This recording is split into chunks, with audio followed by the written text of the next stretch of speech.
आज हम सुनेंगे मुंशी प्रेमचंद द्वारा लिखी कहानी अनुभव। प्रियतम को 1 वर्ष की सजा हो गई और अपराध केवल इतना था कि 3 दिन पहले जेठ की तपती दोपहरी में उन्होंने राष्ट्र के कई सेवकों को शरबत पान से सत्कार किया था। मैं उस वक्त अदालत में खड़ी थी। कमरे के बाहर सारे नगर की राजनीतिक चेतना किसी बंदी पशु की भांति खड़ी चित्कार कर रही थी। मेरे प्राणदन हथकड़ियों से जकड़े हुए लाए गए। चारों ओर सन्नाटा छा गया। मेरे भीतर हाहाकार मचा हुआ था, मानो प्राण पिघले जा रहे हों। आवेश की लहरें सी उठकर समस्त शरीर को रोमांचित किए देती थी। ओह, इतना गर्व मुझे कभी ना हुआ था।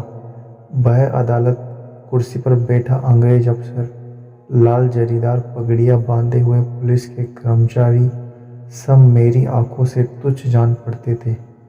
बार बार जी में आता था दौड़कर जीवन दान के चरणों से लिपट जाऊं और उसी दशा में प्राण त्याग दूं।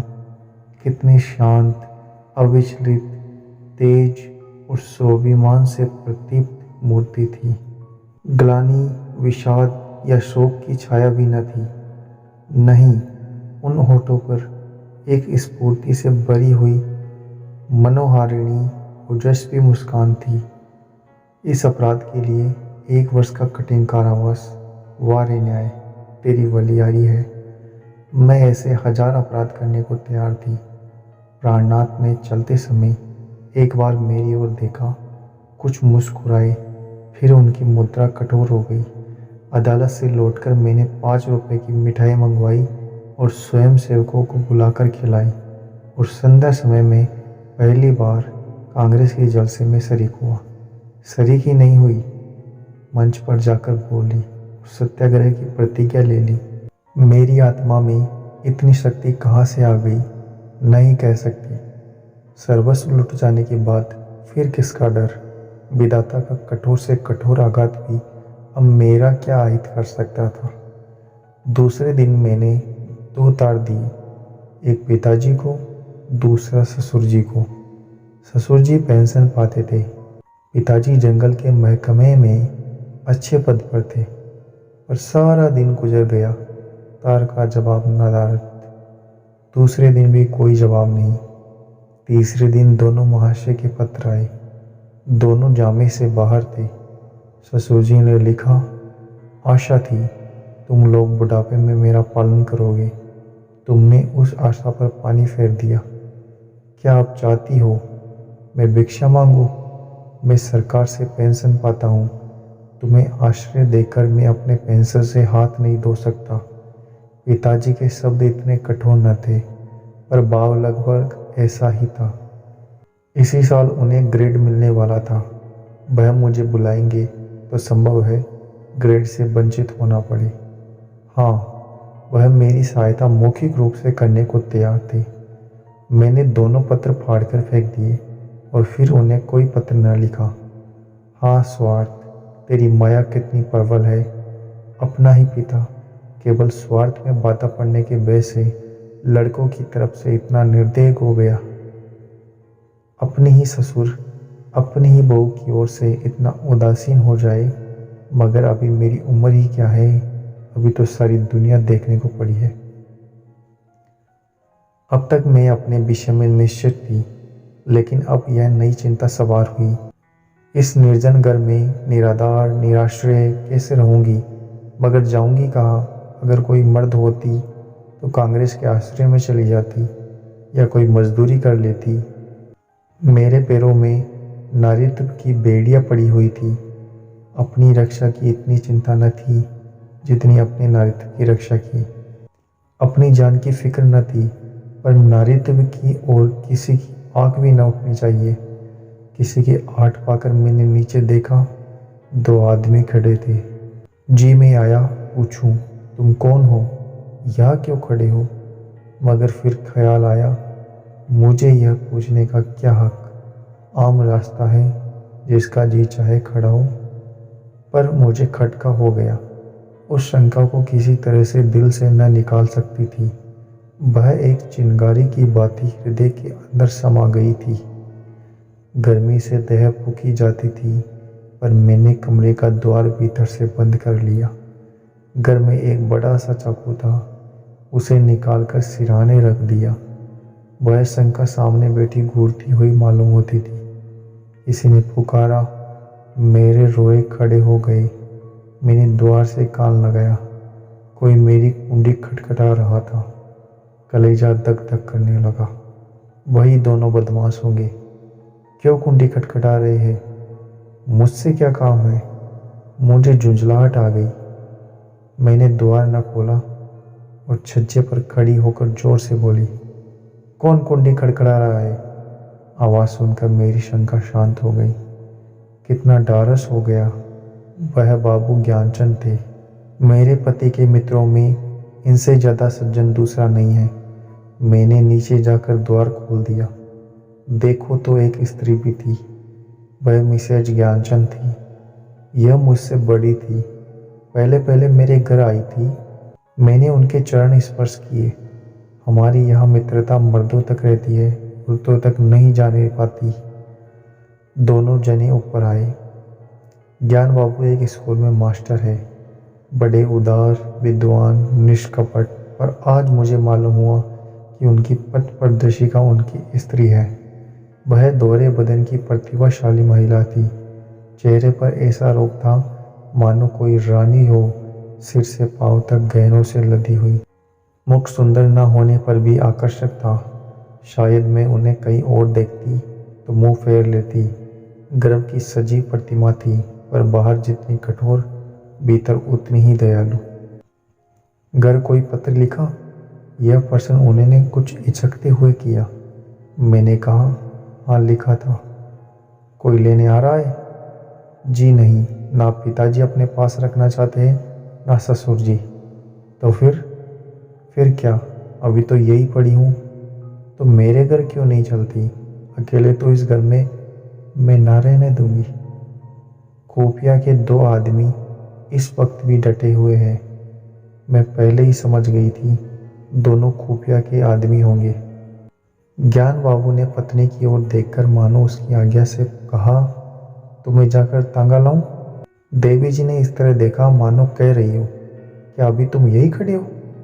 मास्टर साहब चुपके से द्वार की ओर चले। ठहरो, देवी जी बोली, के तांगे लाओगे? कई? मास्टर साहब घबरा गए। हाँ के, एक तांगे पर 2-3 सवारियां ही बैठेगी। संदूक, बिछावनस, बर्तन, भांडे क्या मेरे सिर पर जाएंगे? तो 2 लेता आऊँगा। मास्टर साहब डरते डरते बोले, एक तांगे में कितना सामान भर दोगे? तो 3 लेता आऊँ। अरे तो जाओगे भी? जरा सी बात के लिए घंटा भर लगा दिया। मैं कुछ कहने ना पाई थी कि ज्ञान बाबू चल दिए। मैंने शक उचाते हुए कहा, बहन तुम्हें मेरे जाने से कष्ट होगा। देवी जी ने तीक्ष्ण स्वर में कहा, हाँ होगा तो अवश्य। तुम दोनों जून 2-3 पाव खाटा खाओगी, कमरे के एक कोने में अड्डा जमा लोगी, सिर में 2-3 आने का तेल डालोगी। ये क्या थोड़ा कष्ट है? मैंने जेबते हुए कहा, आप तो मुझे बना रही है। देवी जी ने सहृदय भाव से मेरा कंधा पकड़कर कहा, जब तुम्हारे बाबूजी लौट आए तो मुझे भी अपने घर मेहमान रख लेगा। मेरा गाठा पूरा हो जाएगा। अब तो राजी हुई? चलो असबाब बांधो। देवी जी ने सहृदय भाव से मेरा कंधा पकड़कर कहा, जब तुम्हारे बाबूजी लौट आए तो मुझे अपने घर मेहमान रख लेना। मेरा गाठा पूरा हो जाएगा। अब तो राजी हुई? चलो अब सामान बांधो, खाट वाट कल मंगवा लेंगे। मैंने ऐसी सहृदय, उदार और मीठी बातें करने वाली स्त्री नहीं देखी। मैं उनकी छोटी बहन होती तो भी शायद इससे अच्छी तरह न रखती। चिंता या क्रोध को तो जैसे उन्होंने जीत लिया हो। सदैव उनके मुख पर मधुर विनोद खेला करता था। कोई लड़का वाला न था, पर मैं उन्हें कभी दुखी नहीं देखा। ऊपर के काम लिए एक लौंडा रख लिया था। भीतर का सारा काम खुद करती। इतना कम खाकर और इतनी मेहनत करके वह कैसे इतनी हृष्ट पुष्ट थी, मैं नहीं कह सकती। विश्राम तो जैसे उनके भाग्य ही में नहीं लिखा था। जेठ की दोपहरी में भी ना लेटती थी। हाँ, मुझे कुछ ना करने देती। उस पर जब देखो कुछ खिलाने को सिर पर सवार। मुझे यहाँ बस यही एक तकलीफ थी। मगर 8 ही दिन गुजरे थे कि एक दिन मैंने उन्हीं दोनों कूपियों को नीचे बैठा देखा। मेरा माथा ठनका। यह अभागे यहाँ भी मेरे पीछे पड़े हैं। मैंने तुरंत बहन जी से कहा, वे दोनों बदमाश यहाँ भी मंडरा रहे हैं। उन्होंने हिकारत से कहा, कुत्ते हैं, फिरने दो। मैं चिंतित होकर बोली, कोई स्वांग ना खड़ा करे। उसी बेपरवाही से बोली, भौंकने के सिवा और क्या कर सकते हैं। मैंने कहा, काट भी तो सकते हैं। हंसकर बोली, इसके डर से कोई भाग तो नहीं जाता ना। मगर मेरी दाल में मक्खी पड़ गई। बार बार छज्जे पर जाकर उन्हें टहलते देख आती। यह सब क्यों मेरे पीछे पड़े हुए हैं। आखिर मैं नौकरशाही का क्या बिगाड़ सकती हूँ। मेरी सामर्थ्य ही क्या है। क्या यह सब इस तरह मुझे यहाँ से भगाने पर तुले हुए हैं। इससे उन्हें क्या मिलेगा।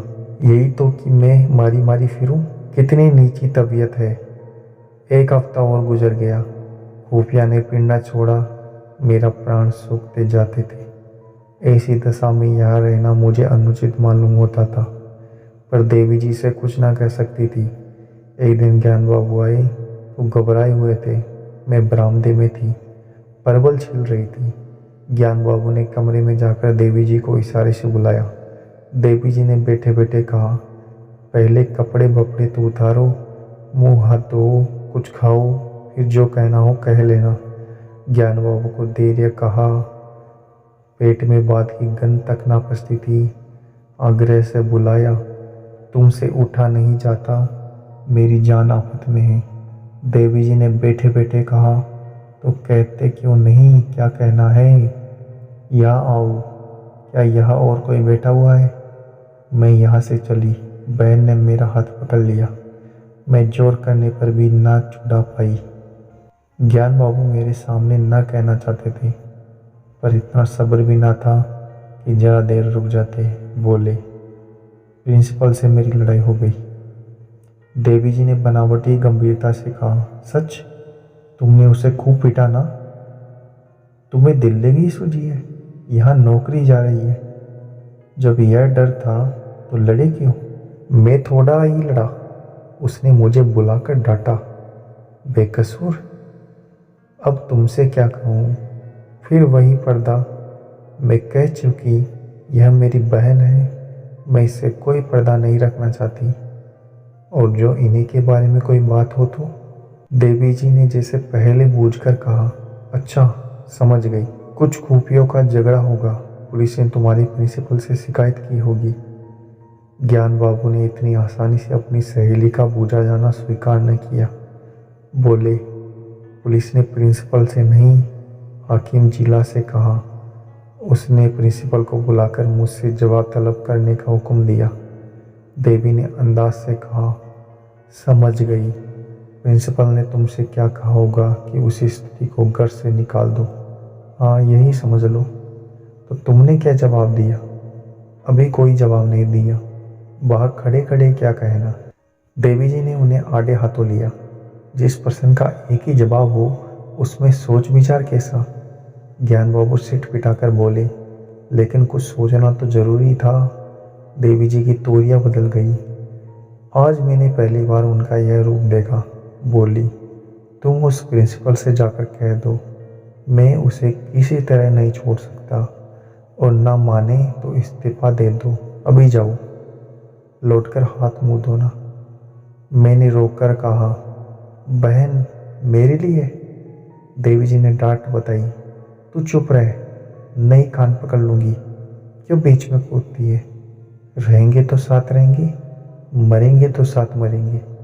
इस मर्दवे को मैं कहूँ, आधी उम्र बीत गई और बात करना न आया पति से। खड़े सोच क्या रहे हो। तुम्हें डर लगता है तो मैं जाकर कह आऊँ। ज्ञान बाबू ने खिसियाकर कहा, तो कल कह दूंगा। इस वक्त कहाँ होगा कौन जाने। रात भर मुझे नींद नहीं आई। बाप और ससुर जिसका मुंह नहीं देखना चाहते, उसका यह आदर, राह की भिखारिन का यह सम्मान, देवी, तू सचमुच देवी है। दूसरे दिन ज्ञान बाबू चले तो देवी ने फिर कहा, फैसला करके घर आना, यह ना हो कि जब सोचकर जवाब देने की जरूरत पड़े।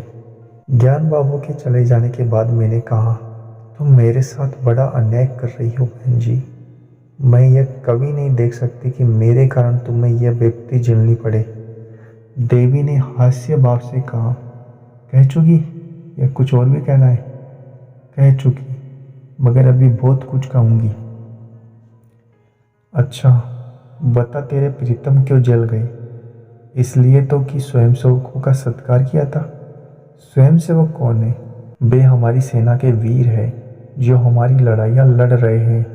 स्वयंसेवकों के भी तो बाल बच्चे होंगे, माँ बाप होंगे, वह भी तो कोई कारोबार करते होंगे, पर देश की लड़ाई के लिए उन्होंने सब कुछ त्याग दिया है।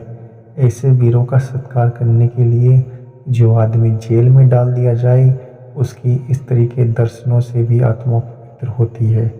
मैं तुझ पर एहसान नहीं कर रही हूँ, तू मुझ पर एहसान कर रही है। मैं इस दया सागर में डुबकियाँ खाने लगी, बोलती क्या। शाम को जब ज्ञान बाबू लौटे तो उनके मुख पर विजय का आनंद था। देवी ने पूछा, हार की जीत? ज्ञान बाबू ने अकड़ कर कहा, जीत।